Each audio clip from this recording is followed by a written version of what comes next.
If you struggle to hit your financial goals in 2025, then this video is for you, because the good news is that leading institutions like the IMF and the World Bank have made very promising projections for next year 2026. And so in today's video, we're going to discuss the 9 things that you can do in order to financially prepare ahead of 2026 and then steer yourself towards financial freedom altogether. And so if you're new here, my name is Nana. I hold a master's degree in business finance, and on this channel, we discuss everything personal finance and personal development.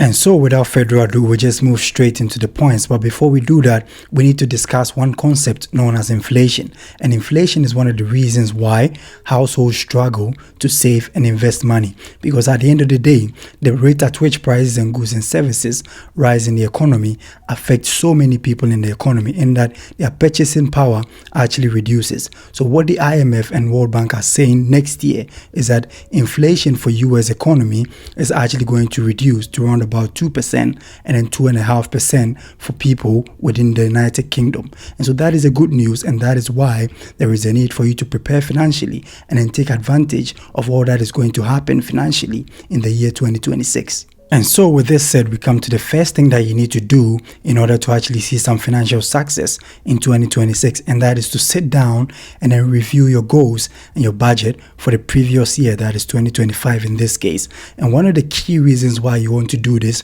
is to be able to make informed decisions as to what you really spent on, or the subscriptions that might have probably not served any purpose to you, or any other adjustments that are required for you to steer yourself subsequently towards financial freedom in the coming years. And that is one of the key reasons why most people fail. Before they go on to set goals, they don't really sit down to identify their strengths and their weaknesses, and that goes on to hamper their chances and then reduce the probability of them being successful when it comes to setting and the subsequent discipline and the motivation that is required for you to hit your goals at the end of the day. And so the first thing that you really want to do is to sit down and then go through your purchases, and that can easily be done with your banking app. Your banking app actually serves several statements every single month. Try as much as possible and then go through probably about 6 statements and identify those batched items that you spent on so much the previous year that didn't really serve any purpose to you. And then ask yourself, is there anything that I can do differently next year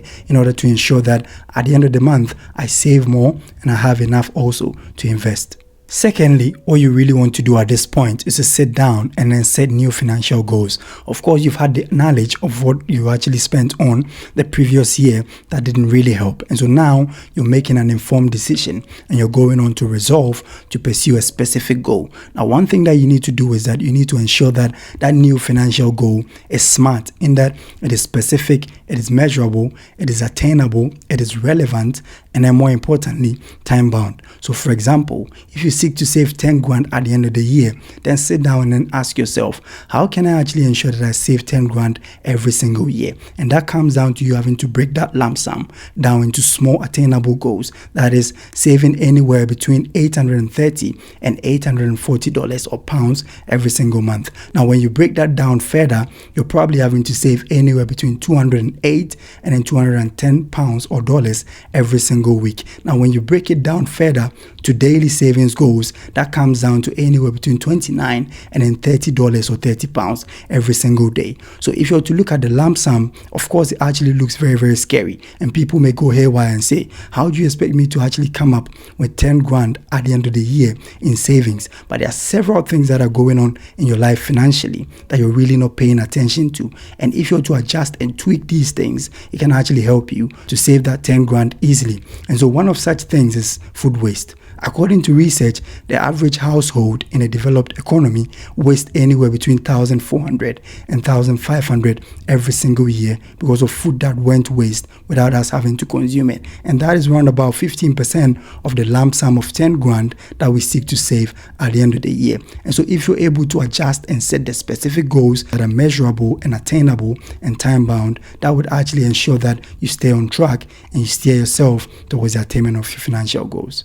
This brings us to the third thing that you can do in order to actually steer yourself towards financial freedom next year, and that is to start an emergency fund. So for the avoidance of doubt, an emergency fund is any specific funds that are earmarked specifically to cover anywhere between 3 and then 6 months of our basic expenses, that is rent, gas and electric and all those basic stuff that are required for us to live or to probably keep some form of shelter over our heads. So one of the key things that you can do is to actually sit down and then ask yourself, how much do we actually need every single year to pay our rent, to pay our gas and electric, food and all those basic stuff? And the fair idea of that figure can help you to determine how much you need to save between 3 and then 6 months at the end of the day to make sure that your emergency fund is actually formidable, in that it is something that you can fall back on in terms of any emergency. And the ultimate purpose of that money is to actually keep you going in terms of any unforeseen circumstance, like it happened so much in 2025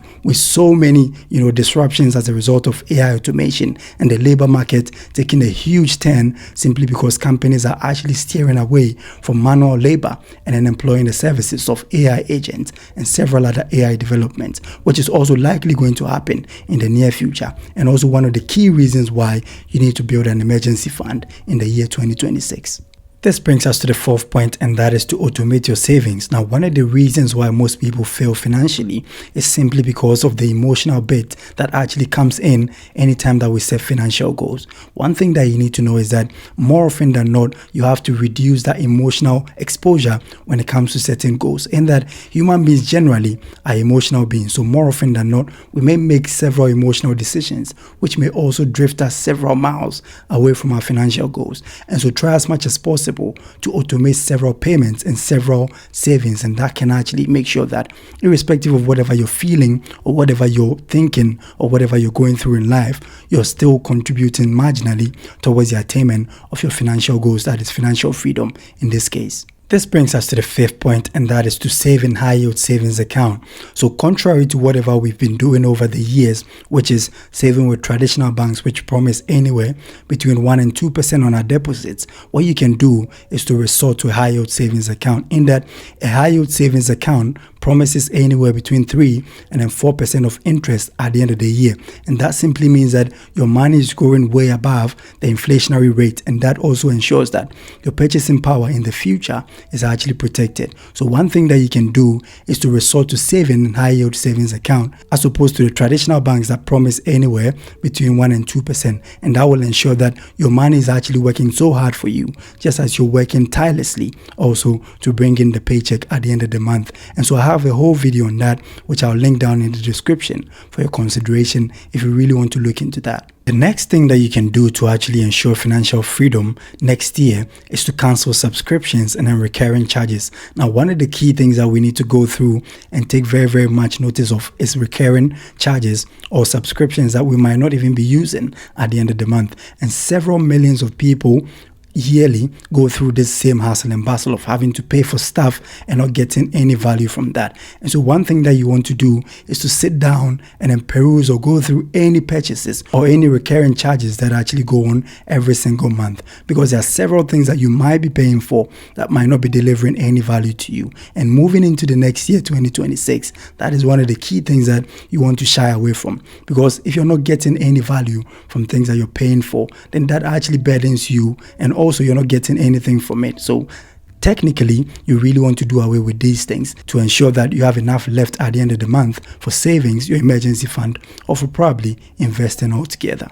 This brings us to the seventh consideration, and that is to settle high interest debt. So for most households, what they do usually when they do not have money is that they purchase things on credit or they use their credit cards. And the average APR on the average credit card out there is hovering anywhere between 19 and 21%. That simply means that if you're to default on your credit card purchases at the end of the month, you're likely going to pay interest up to the tune of 21%. And Warren Buffett says that if I borrowed money at 21%, 21% interest, I would be broke. And that is one of the richest people in the world saying this. And that actually tells you the magnitude of credit card purchases. So moving into the new year, what you really want to do is to try as much as possible and offset any loans or any debt that you have on your credit card in order to avoid the 21% that you would actually be paying if you surely go on to make several purchases on the same credit card. This brings us to the 8th thing that you want to do in order to see financial freedom in 2026,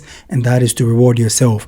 Now, human beings learn by conditioning or simply by association, and so good habits actually need to be rewarded. And so if you're able to hit your financial goals at the end of the month, or probably in the case of you having to save 10 grand at the end of the year, if you actually ensure the discipline to save $200 or 200 pounds every single week, try as much as possible and then take yourself out to a fancy dinner. Treat yourself very good anytime that you hit a financial milestone, and that will subsequently wire the brain and then motivate you generally to hit several bigger goals at the end of the year. And that is one of the surest ways that, according to psychologists, you're likely going to actually steer yourself towards your financial freedom and your goals altogether.